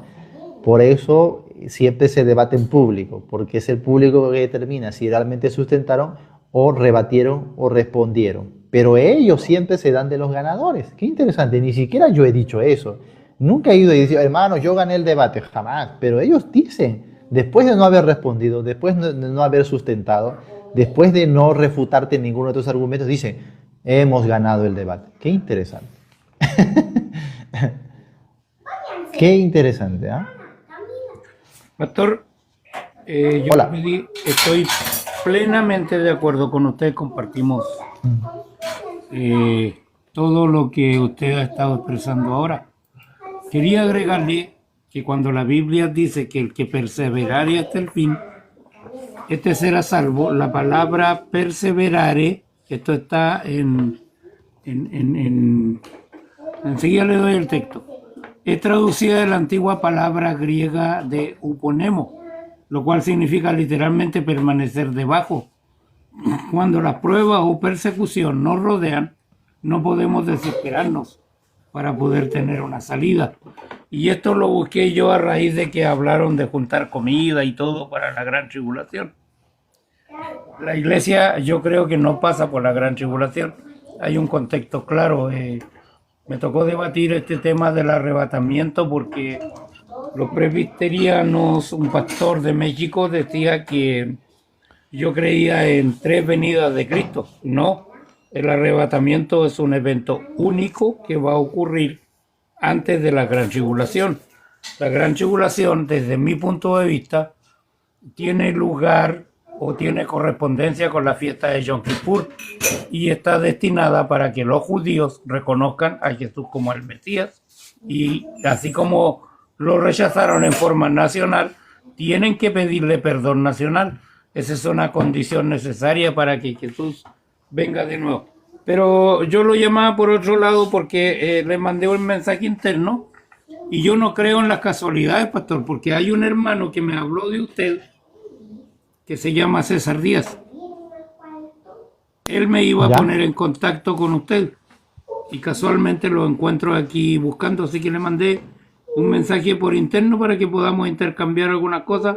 Le mandé mi WhatsApp, si usted quiere me agrega, si no, nada puedo hacer tampoco, pero para poder intercambiar algunas cosas, porque veo que tenemos mucho en común en cuanto a la doctrina, el conocimiento o la búsqueda en la palabra de Dios. Eso era, pastor, nada más. Muy bien, gracias, mi hermano. Está bien, no hay problema. Ahí voy a revisar los mensajes. Sí, dije que si me salen aquí en esta conversación con mensajes emocionales, con discursos que nada tienen que ver con el sustento de un pasaje bíblico, los iba a bajar. Lo dije claramente, ¿no? Incluso se lo dije a Eduardo, que fue con él el debate principal, y incluso lo toleré un poquito porque ya el moderador le indicaba que no estaba respondiendo a los argumentos, que no estaba sustentando con la Biblia, y eso pues deja mucho que desear. O sea, en la postura post-tribulacional tenemos muchos vacíos, muchos huecos que fácilmente se complementan con la figura del pretribulacionismo. Ahora, iba a sacarles Hechos 6 porque aquí me dicen, ¿la Biblia es para debatir? Yo digo que sí, por supuesto que sí. Aquí tenemos el ejemplo de Esteban en Hechos capítulo 6, verso 8 al 10. Dice, y Esteban, lleno de gracia y de poder, hacía grandes prodigios y señales entre el pueblo. Entonces se levantaron unos de la sinagoga llamada de los libertos y de los de Cirene, de Alejandría, de Cilicia y de Asia, disputando con Esteban, y no dice que Esteban se retiró, dice, pero no podían resistir a la sabiduría y al espíritu con que hablaba. Aquí hablaba es que presentaba justamente un debate, un sustento, una discusión, disputando, dice, con Esteban. Y no podían, mira, eran varios contra uno, y no podían resistir la sabiduría y al espíritu. Por supuesto que hay que debatir. Judas capítulo 3 dice que debemos contender ardientemente por la fe que nos ha sido dada. Primera de Pedro capítulo 3 verso 15 dice que debemos presentar defensa con mansedumbre y reverencia ante todo aquel que demande razón de la esperanza que hay en vosotros. Por supuesto que debemos debatir, pero ojo, una cosa es debatir y otra cosa es pelear carnalmente, ¿no? Eso es lo que no debemos hacer. Pelear carnalmente, justamente por eso pongo un orden, porque algunos ya se van a un discurso más emocional que otra cosa, ¿no? Y como lo que acaba de decir, que a uno dice, tú tienes un nivel bajo. O sea, si eres dispensacionalista, no tienes mi nivel. ¿Qué es eso? ¿Eso es argumento? ¿Eso es sustento? Por supuesto que no. Eso no es ningún debate. Eso es carnalidad. Y aquí, todos los que me conocen, tratamos de siempre llevar nuestros debates con altura, con respeto y sobre todo con argumentación bíblica, hermanos. De nada nos sirve estar hablando y hablando tantas cosas cuando no sustentamos bíblicamente, ¿ya? Eso es lo que debemos hacer. Sí, insultos ad hominem, claro que sí. Eso es lo que pasa, ¿no? Cuando no tenemos argumentos o no sabemos responder los argumentos de la persona, comenzamos a atacar a la persona o comenzamos a levantar un muñeco de paja, ¿no? Decir cosas que la persona no ha dicho y atacamos ese muñeco de paja. Eso también está pasando, ¿no? Por eso no subo, dice Cristiano. No, es que Cristiano curioso, tú no tienes dominio propio, pues por eso no. Por eso no subes. Juan, ¿cómo estás, Juan? ¿Qué tal, Juan? ¿Qué tal te han quedado las cosas? ¿Claras o no claras?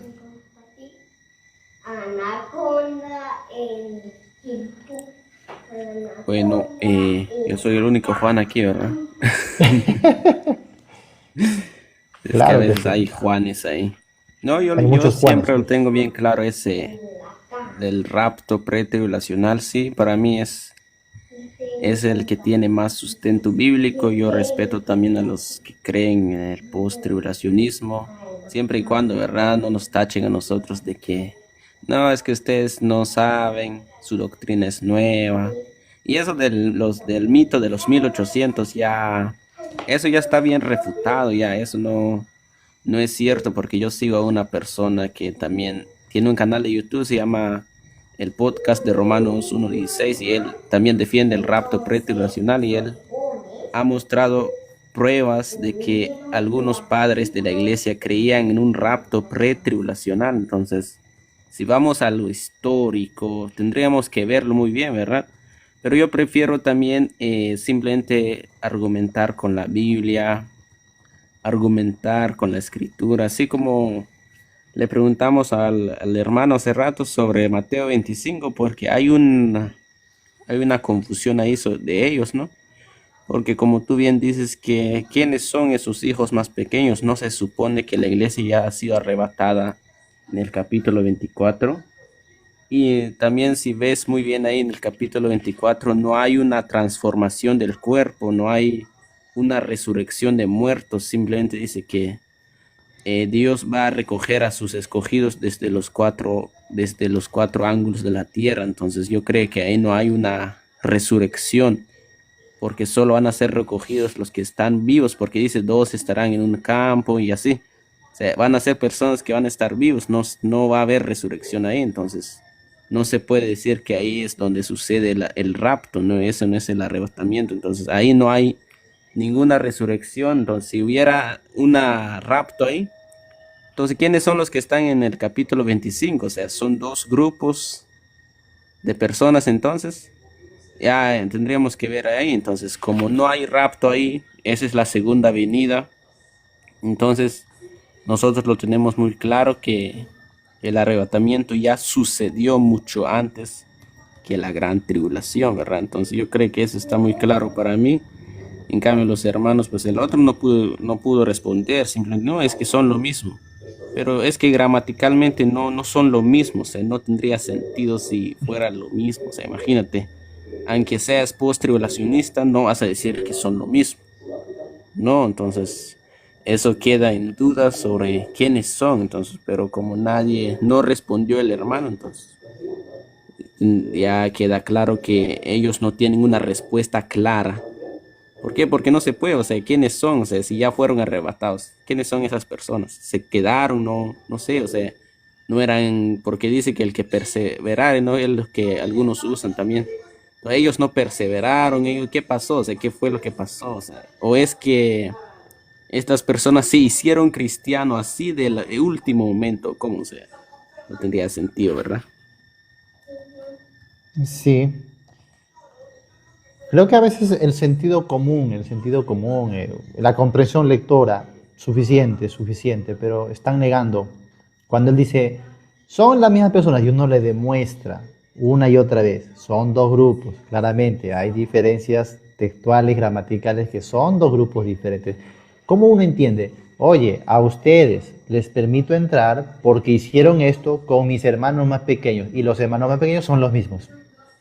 O sea, por eso le dije, ¿no? Ustedes están haciendo, mira, a ver, yo les permito entrar porque estas cosas lo hicieron a ustedes mismos. No tiene ningún sentido, no tiene ningún sentido. Ajá, si no te preocupes, está sonando. Está sonando la tetera, no te preocupes. Ahí, lo dejamos hirviendo ahí varios minutos. A ver, Bueno, ya se me pasó la hora. Hola, Milagros, dime. buenas tardes, buenas tardes. Saludos a todos, paz de Jesús es el Cristo. Yo de por sí no soy cristiana, no soy evangelista, no soy católica, no soy ni mormone, niente de esto. Yo soltanto creo en la fe en el cual es Jesús el Cristo, como nos habla Juan 20:31, nos habla también Mateo, y bueno, muchos versos bíblicos de los cuales puedo mencionar. Esta es la fe que yo tengo. Entonces, usted decía cuáles son los hermanos más pequeños. Los hermanos más pequeños son aquellos que van teniendo esta revelación poco a poco. Son los hermanos que una vez tuvieron y que cayeron, pero que después continuaron en el camino. Estos son los hermanos más pequeños, aquellos que se van poco a poco teniendo esta revelación. ¿Por qué le digo y le explico así? Porque Ahora, Pablo, un apóstol que tenía un conocimiento en las escrituras, el cual fue llamado y apartado para el evangelio de Dios. Vemos claramente que él llama ahí a estos hermanos pequeños, aquellos que iban entrando a esta revelación del cual solo tanto el Padre podía revelarle. No podía revelarle nadie humano, sino solo tanto el Padre. A esto se refiere Pablo, a estos hermanos pequeños, a estos hermanos que llegaron después de la revelación. Un momentico, por favor.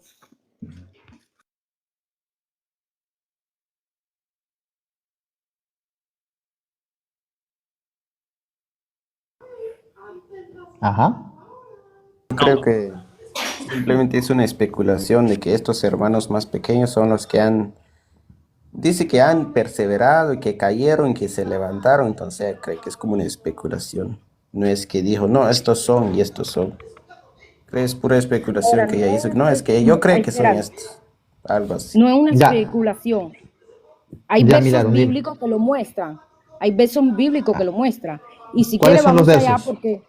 Ok, voy ahora a buscarlo aquí en el computer porque ustedes estaban hablando de muchas escrituras, entonces yo me estaba volviendo como que loca, si las trompetas, no trompetas, hermanos pequeños, el rapto, entonces eso vuelve loco a las personas porque imagínate tú, todo esto viene en confusión y el que esté escuchando por primera vez acerca de la escritura no entiende porque se habla de una cosa en otra, entonces ¿cómo se va a entender lo que se está hablando si debe Sí. ser una sola cosa? A los que no conocen la Biblia los confunde, claro. Y eso que fuimos despacito, imagínese si le vamos con todo, ¿eh? Por eso mismo, entonces, si nos ponemos de acuerdo, usted hizo esa pregunta soltanto se debe hacer. Si otra Claro. persona habla de otra cosa, le dice, espérese un momento, nosotros vinimos a hablar soltanto de rapto, esto es lo que se debe hablar. Porque Sí. yo no es que tenga un gran conocimiento, sabemos que el conocimiento lo da Dios acerca de lo que nos reveló, pero El poco a conocimiento poco está se va acá. creciendo. Eco, vamos a oír allá. ¿Cuál es el verso que dice quiénes son los hermanos más pequeños? Un momentico, no se lo demuestro. Verso bíblico. ¿Cuál?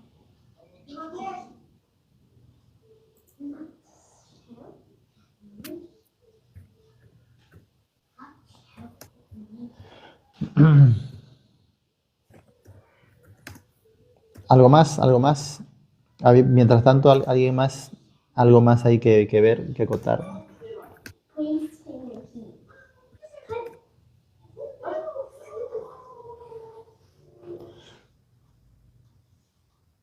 La Biblia se estudia muy despacio. No, es que no estamos estudiando la Biblia, estamos debatiendo. Hay que diferenciar lo que es un estudio bíblico a lo que es un debate bíblico, ¿no? Ya para eso hemos tenido tiempo de estudiar aquí años. Estudiamos.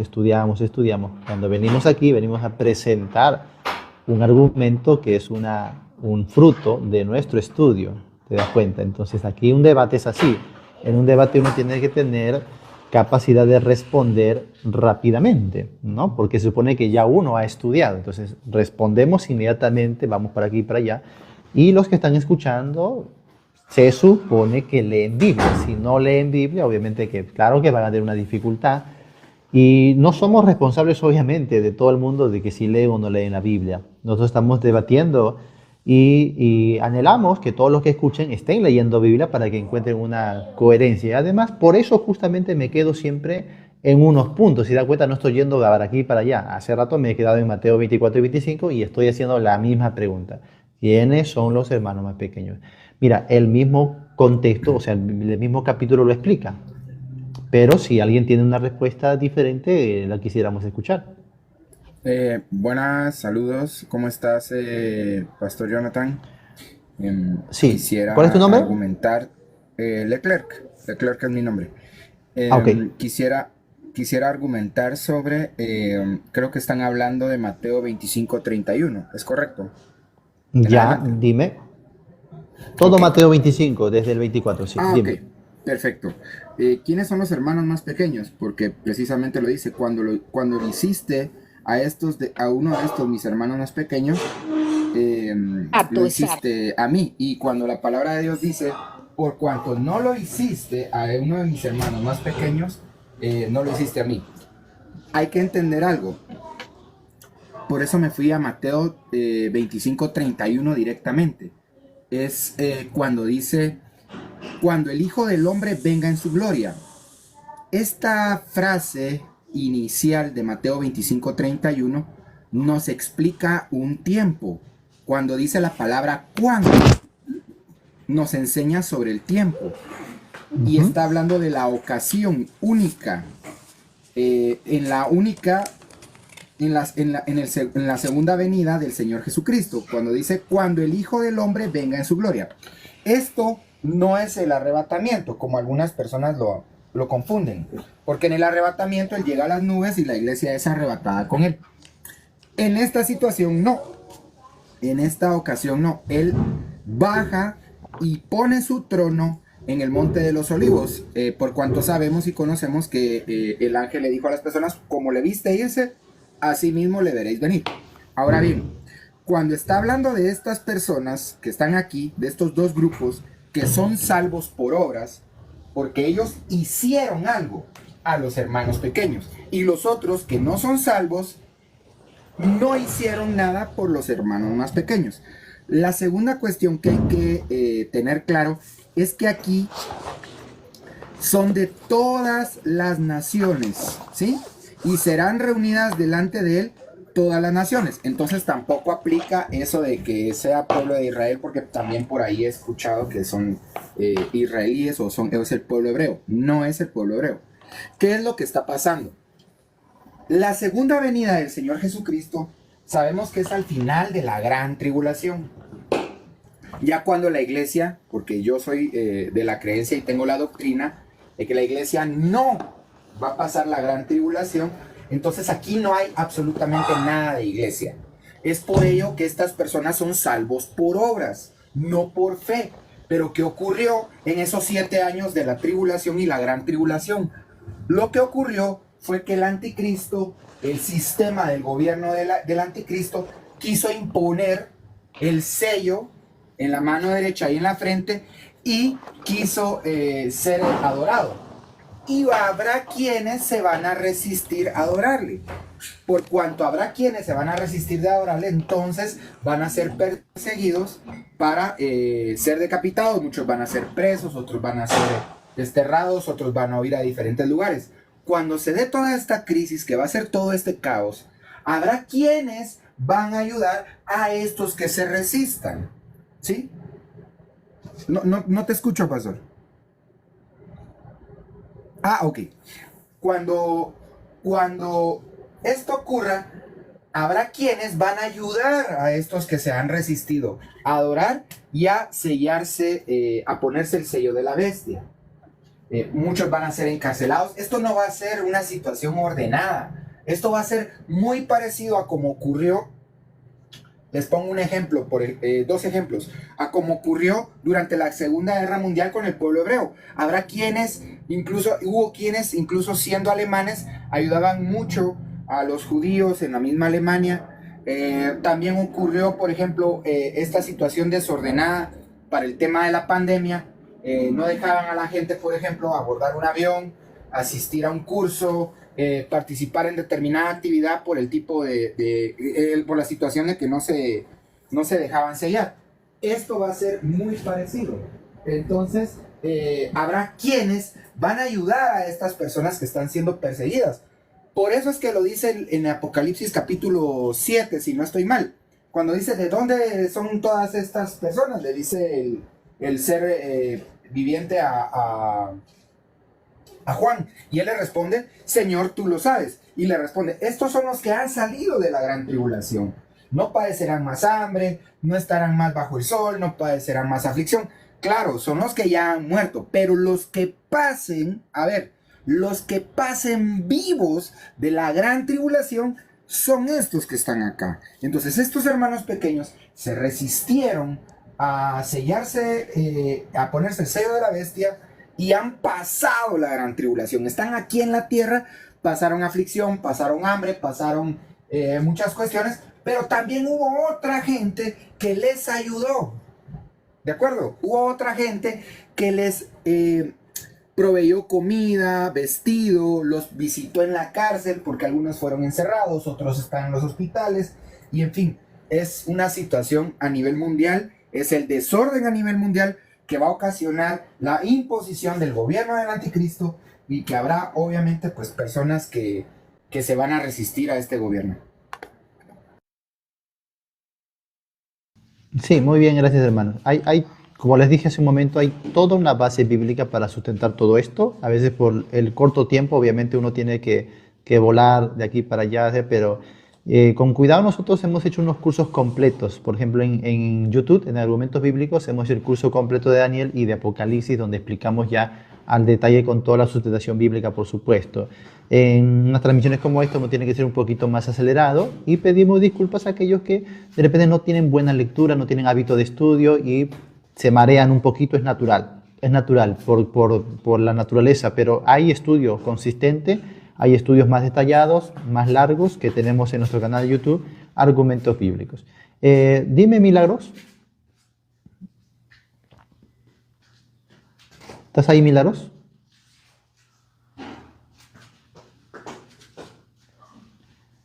Parece que Milagros tiene dificultades con su Sí, señal. A ver, dime. sí, tengo dificultad, pero bueno, Jesús es el Cristo, ahí vamos.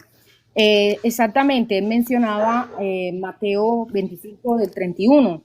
Aquí habla de estos hermanos pequeños. Dice, estos a su vez le preguntarán, Señor, ¿cuándo te vimos hambriento o sediento, forastero o desnudo, enfermo o preso, y no te hemos socorrido?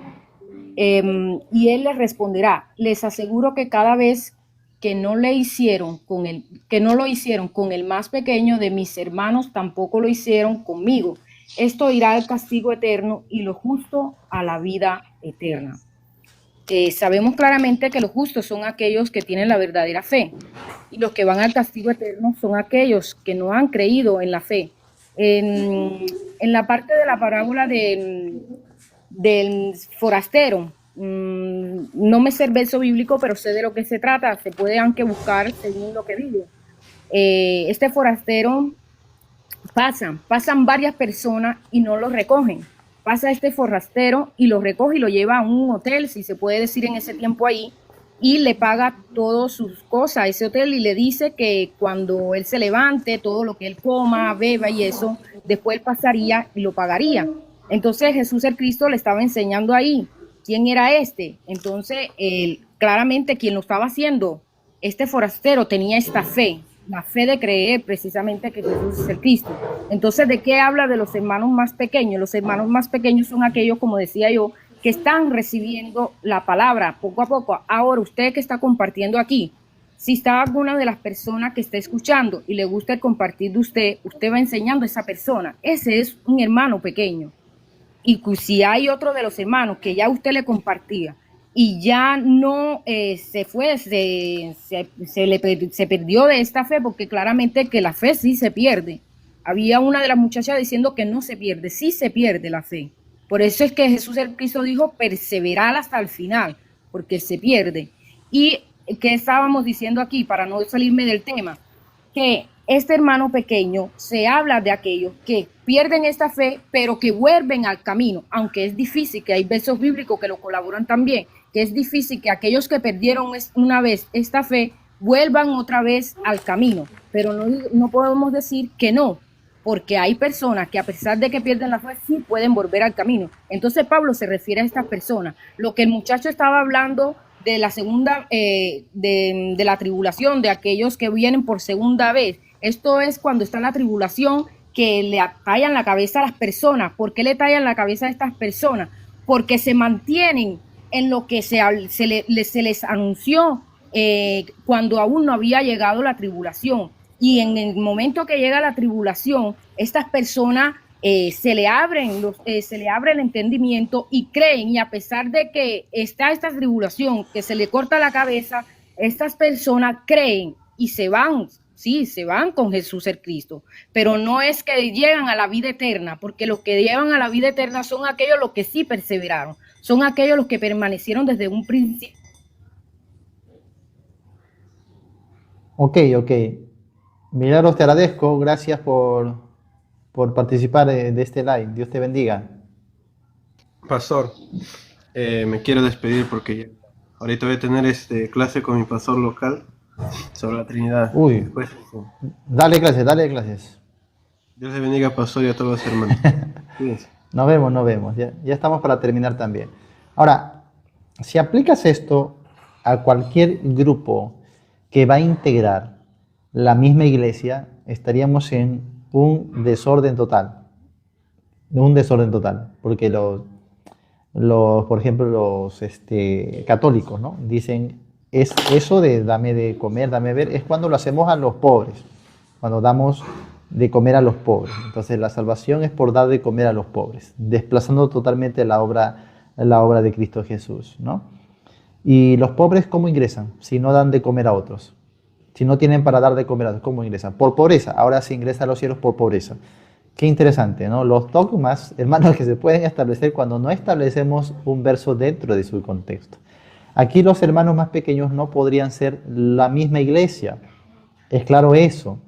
Porque la iglesia, si es parte ya de los redimidos, de los que heredan el reino, y es solo un pueblo, no pueden haber dos, según la teología post-tribulacionista, no pueden haber dos, solamente uno.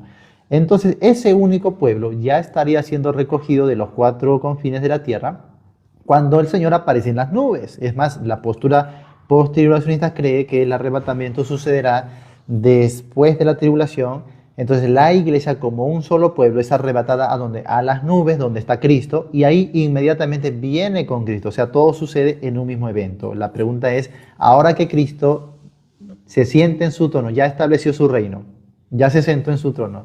Ojo, que según Daniel va a pasar un promedio de más o menos 45 días entre la parusia y entre que él se siente en el trono. Los teólogos le llaman a ese espacio de tiempo justamente la etapa de la preparación. O sea, no crea que el mismo día que él aparece en las nubes, ese mismo día se sienta en el trono, no, porque va a haber una etapa de, por ejemplo, el Armagedón. El Armagedón es no una guerra o una sola batalla, sino es un conjunto de batallas que se va a librar durante semanas, Y luego en esa semana se va a ir preparando el reino, se va a ir preparando justamente el trono, todo eso. O sea, no es inmediatamente. Así que desde que el Señor aparece hasta que se sienta en el trono, pasa una buena cantidad de tiempo. Por lo menos, según la profecía de Daniel, por lo menos serán 45 días. Ahora, una vez que se siente en su trono, ya estableció el reino. Bueno, ¿qué dice? Reunirá a las naciones de la tierra y partirá a las naciones en dos. Ojo, que ya arrebató a su iglesia, pero hay otro grupo que después de que él estableció el reino, va a ingresar al reino. Va a ingresar, muy aparte de aquellos que fueron recogidos cuando sucedió la parusia. Así que hay dos grupos, forzosamente ellos están divididos. O sea, por eso les digo, tarde o temprano, aún ellos ingresarán al dispensacionalismo, aún ellos dividirán dos grupos. Que nosotros lo hagamos de manera más ordenada y lógica no quiere decir que lo hagamos diferente. También están aceptando que hay otro grupo, porque el primero ya fue recogido por los ángeles en la parusia, en las nubes, y ya vinieron con Cristo. Después de varias semanas se establece el reino, se siente en su trono, y ahora llama a las naciones, y a la mitad de ellos dice, entrad al reino. ¿Por qué ingresan? Si fueron parte de la iglesia, tuvieron que ya haber ingresado en la parusia, ya tuvieron que ser arrebatados. Un vacío cósmico, hermanos. Ningún post-tribulacionista sabe responder este asunto. ¿Sí me entendieron? Espero que me hayan entendido. Sí, dime, Peter. Mire, lo que yo veo aquí, pero primero en Deuteronomio capítulo 32, en el verso 8, dice, cuando el Altísimo hizo heredar a las naciones, cuando hizo dividir a los hijos de los hombres, y aquí viene a lo que quiero llegar, estableció los límites de los pueblos según el número de los hijos de Israel. Quiere decir que Dios tiene un trato especial con Israel y según el trato que le dan los países, sus límites aumentan o disminuyen. Ocurrió con Alemania, ha ocurrido con Rusia, con todos los países. En segundo lugar, vamos al texto, acá 31-33, cuando las naciones, dice, las naciones son reunidas delante del trono de Dios y son separadas. Cuando el Hijo del Hombre venga en su gloria, y esto no es una parábola, es una descripción de una futura escena de juicio después de la gloriosa segunda venida de Jesús, que está descrita en Mateo 24:30. Entonces, dice, él se va a sentar en su trono de gloria. Y aquí no es, ¿cómo es la palabra? Que el Señor esté dándose una autoridad superior. Aquí está diciendo que el Señor de gloria va a juzgar a las naciones desde su trono, pero aparentemente este trono está presente en la tierra. ¿Por qué sucede cuando el Hijo del Hombre venga en su gloria? Entonces, lo que aquí ocurre es que están viendo cuáles naciones van a entrar al reino. ¿Cuál reino? El reino que sigue ahí en la secuencia bíblica, el reino milenial. Las naciones que entran al reino milenial son las naciones que de alguna manera han favorecido a los hermanos pequeños de Jesús en la carne, es decir, los judíos.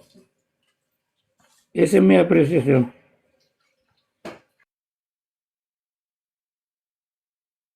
No te escuchamos, no te escuchamos. Perdón. Esto estaba ya concluido en el Antiguo Testamento.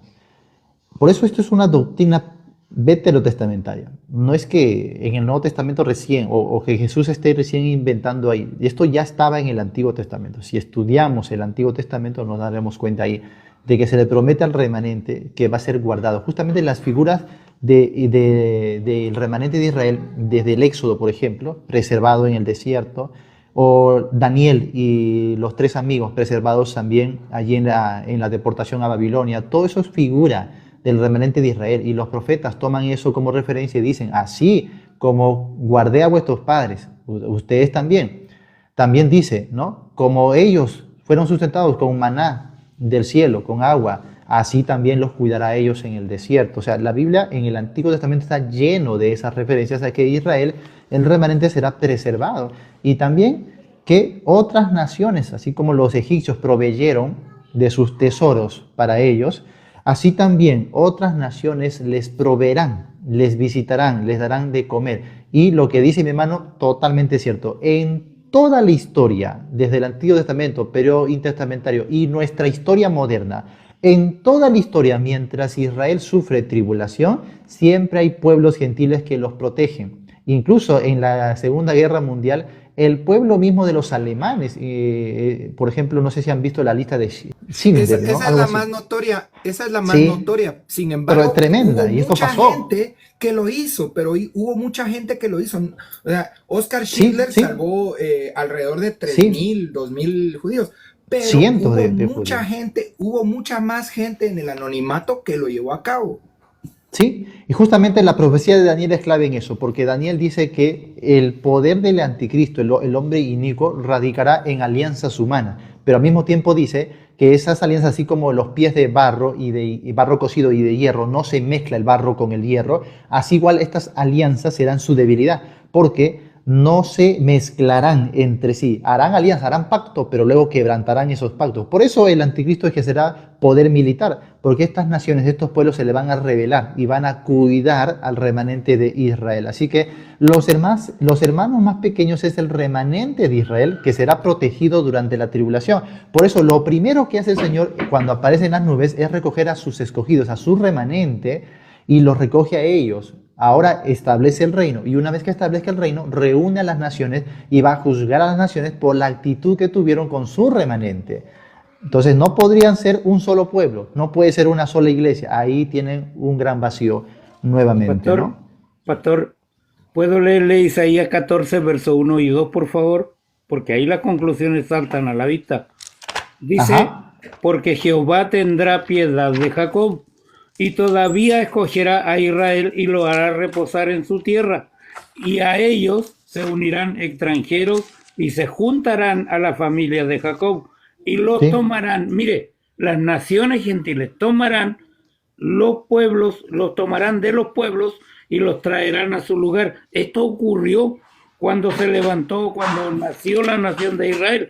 Fueron llevados por muchos pueblos a esa nación, pero aquí hay otro detalle. y la casa de Israel los poseerá, es decir, tomarán el control, los judíos, los israelitas, no los judíos, los poseerá por siervos y criados en la tierra de Jehová y cautivarán a los que los cautivaron y señorearán sobre los que los oprimieron. Gracias, pastor. Ajá, muy bien, sí. Justamente por eso que se cita mucho Isaías cuando Jesús habla del Evangelio del Reino y siempre termina, y los gentiles esperarán en él. Hay una clara diferencia, ¿no?, de los tratos. Y lo que estamos viendo en la historia es un cuadro tipológico de lo que va a ocurrir con Israel en el futuro. Ellos van a ser preservados en la tribulación. Entonces, el sistema post-tribulacional se destruye totalmente con este argumento. No hay forma en que ellos vayan a decir, como lo dijo aquí, creo que Pepe, ¿no? Pepe dijo, son los mismos. No podrían ser los mismos, porque estarías diciendo, oye, tú te guardas a ti mismo. Te terminarían creyendo en salvación por obras, autosalvación. Si es un solo pueblo, ¿por qué es recogido en dos partes? No hay duda que hay un recogimiento en Mateo 24 y hay otra reunión en Mateo 25. Y de esa segunda reunión también ingresan algunos al reino. Forzosamente tendrían que dividir entonces a la iglesia en dos grupos. Y eso no lo saben explicar. Algo que sería importante, está muy bien lo que estás diciendo, algo que sería muy importante para poder explicarlo, porque realmente que este tema bíblico es generador de diversas doctrinas y conflictos, es que en este grupo hay dos grupos de gente. A ver, en este gran grupo se divide en dos grandes grupos que entran: los que se han resistido a la marca de la bestia y los que ayudaron a los que se han resistido y han sido perseguidos. Yo no lo he escuchado en prédicas. Ese es un problema, porque en las iglesias realmente este pasaje no se predica, porque Sí. lo que se predica en las iglesias sobre este pasaje es: vean, hay que hacer obras, vean, hay que ayudar al desvalido, vean, hay que ir a los hospitales, a las cárceles. No, aquí lo que nos está planteando el Evangelio de Mateo es que hay un gran grupo de personas que va a llegar al final de la gran tribulación y que se dividen, primero en los que van al reino, los que son recibidos al reino, y los que son lanzados al fuego preparado para ellos. Ahora, dentro de los que van al reino están aquellos que pasaron con vida la gran tribulación y estuvieron en persecución y estuvieron en aflicción, en represión, bajo violencia, hambre, y pasaron muchas vicisitudes. Pero también están aquellos que tampoco se sellaron y que ayudaron a aquellos que fueron perseguidos. Entonces esta situación es compleja ya de por sí explicarla, y separar la obra de la fe es una tarea importante, porque si no hacemos esta separación terminamos diciendo pues que hay fe, pero que las obras sustentan la fe, y entonces ya comenzamos con eso de invalidar y desacreditar la obra perfecta del Señor Jesucristo. Y nos volvemos católicos, ¿no? Ahora la salvación es por Exactamente. buenas obras. La salvación ahora es por ayuda social. Sí, pastor. Sí. Ese Sí, texto dime, de Peter. Santiago, de que habla de las obras, de la salvación, hay que entenderlo en su contexto, porque la salvación es solamente por fe, más nada. Lo que pasa es que el contexto de Santiago le está hablando básicamente a judíos, pero a creyentes, a la iglesia. Y el creyente, una vez que es salvo por fe, comienza a hacer obras dignas de salvación, dignas de la condición en que se encuentra. De esa forma entiendo ese texto. No es que Santiago agregue las obras a la salvación, las agrega en forma posterior a la salvación. Tiene que haber un cambio, y yo tengo que obrar, ¿no es cierto?, mostrando que Cristo está en mí, que ya soy dirigido por el Espíritu Santo, que ya fui justificado y tengo que hacer obras dignas, como dice la palabra, dignas de arrepentimiento. Adelante, voy a salir, está lloviendo, pero tengo que salir. Muy bien, no te preocupes. Sí, definitivamente. Ahora, me preguntan, ¿y qué pasa con los versos que dice ya no somos extranjeros ni advenedizos, por ejemplo, sino conciudadanos de los santos? Ahí creo que está la clave. Cuando tú terminas de leer el verso, dice, con ciudadanos de los santos. Vas al capítulo 3, y en el capítulo 3 dice que se revela un misterio, que los gentiles son coherederos y copartícipes de la promesa por medio del evangelio. Esto quiere decir que compartiremos el reino. Y claro, no hay ningún problema, eso no destruye para nada el arrebatamiento pretribulacional, porque la iglesia vendrá con Cristo a reinar en el milenio y compartirá la herencia perfectamente, ¿no?, con Israel. O sea, formaremos parte del mismo pueblo, no tiene absolutamente nada que ver. Por eso les decía que eso es soteriológico, no es tanto el programa escatológico. Cuando Pablo habla de que no somos ya extranjeros, somos uno en Cristo, pues no se refiere a que el programa escatológico necesariamente todos tengan que atravesar por lo mismo. No, en el programa escatológico se ven diferentes grupos siendo tratados de maneras diferentes, pero al final todos llegaremos al reino con funciones diferentes también, por si acaso, pero estaremos ahí, en el reino con Cristo. Ahora, la salvación tiene que entenderse en este tiempo. Cuando Pablo habla del Evangelio de la Gracia, se refiere exclusivamente a nuestra dispensación. En este tiempo no hay diferencia, todos somos salvos simplemente por la fe, pero está hablando de un aspecto individual, no como pueblo, si no Israel sería salvo. No, está hablando de manera individual.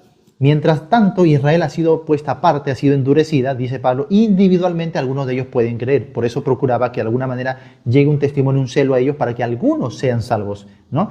Pero sabe que como pueblo no. Como pueblo su restauración queda todavía al futuro. Y ese es otro punto que también los post-tribulacionistas no saben responder, porque Pablo sí deja la restauración plena de Israel a un futuro. No lo ha desechado, no lo ha mezclado con la iglesia, hace una diferencia notable entre Israel y la iglesia, ¿no?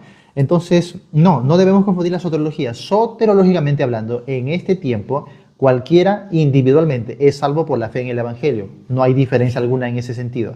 Pero cuando hablamos del programa escatológico es otra cosa. Ahí sí vamos a ver una marcada diferencia entre los grupos que llegarán un día al reino de Cristo. Muy bien. ¿Qué están hablando, hermanos? No les entiendo ahora. Están debatiendo. Ya me voy. Si no, me voy yendo así de a Muchas poquitos. gracias, te agradezco mucho. Un saludo, un abrazo. No sé de qué país eres tú. Perú. Ah, ok, sí, suponía que era de Perú, de Guatemala. Te saludo y me alegra escuchar la sana doctrina a la que se sufre. Un saludo a todos también, nos Amén. vemos, gracias. Adiós. Claro que sí, de Jerusalén. Vengan a la tierra prometida de Jerusalén, amados hermanos.